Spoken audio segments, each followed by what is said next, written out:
say that leads to a reinspection. Reinspection, oftentimes they come out and they will agree to those legitimate and reasonable items. And there's times when they don't agree. And a lot of homeowners don't realize that they have an appraisal clause in their policy. Just the word appraisal scares a lot of consumers.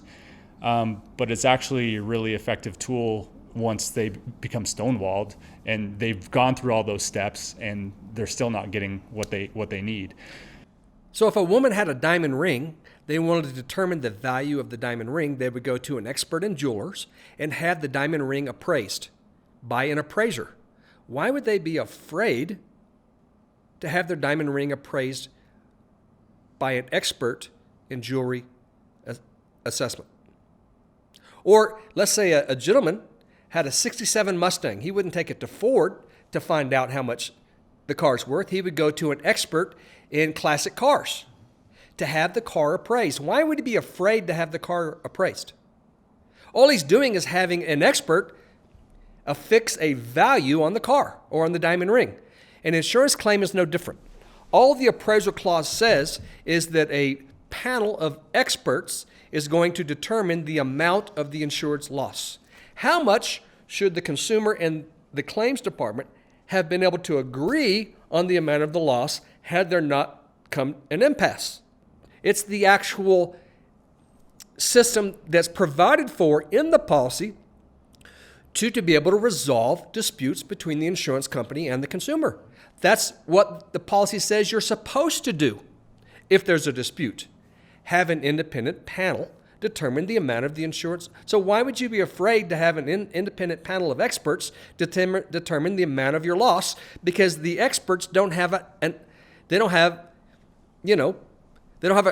conflict of interest. They don't have a financial interest in the outcome. They're getting paid a fee, whether they come up with a large amount, a small amount, somewhere in between. They're getting paid the same fee. So there's no financial interest to monkey with the numbers and favor one party over another.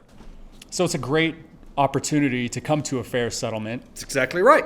And if they opt not to do that, they're shooting themselves in the foot in obtaining then they get to come settlement. out of pocket and pay you the difference between the $12,000 and the $20,000.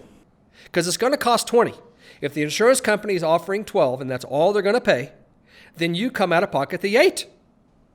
And if you would rather pay the $8,000 out of pocket instead of making the insurance company pay you what they owe you, then God bless you. But you know what you've just done? You've just emboldened the executives at the claims department to do that to other claims down the road, like to your family and your friends and your coworkers who have claims in the future. And the insurance companies are emboldened to do this to consumers, and you let them get by with it. Now, who's going to be the recipient of this type of bad behavior in the future? Your family, friends, and coworkers who have a claim in the future, because you let them get by with it. Why would you do such a thing? They have a contractual obligation to indemnify you. Make them pay you what they owe you. It's simple. All you have to do is say, no, this is unacceptable, and I'm not going to accept this. No. You owe me $20,000, not $12,000, and I'm not going to take this. I expect to be paid what's proper for the minimum construction best practices, not substandard construction, leaving a bunch of line items off. Piecemealing my roof, turning it into a patchwork quilt roof with shingles that aren't proper. That's brilliant. Now we just need to make sure homeowners, understand that and actually stand up for themselves. 100%. You know what? Consumers have an obligation to the country at large to make insurance companies do the right thing so that all consumers in the U.S. are treated fairly. Imagine if everyone laid down with the IRS. No one ever disputed anything with the IRS. Then the IRS would be demanding more and more and more money from everyone. Do you see how that would be a bad thing for consumers at large throughout the entire United States? Of course. So if you just lay down, then that has a negative repercussions on the country at large. Absolutely. And then another reservation that, a hurdle we have to jump in talking to homeowners about appraisal is it going to be successful? And we've been extremely successful in appraisal just because it is what it is. Our estimates have legitimate and reasonable line items in there, and when the appraisers meet, there's no fluff.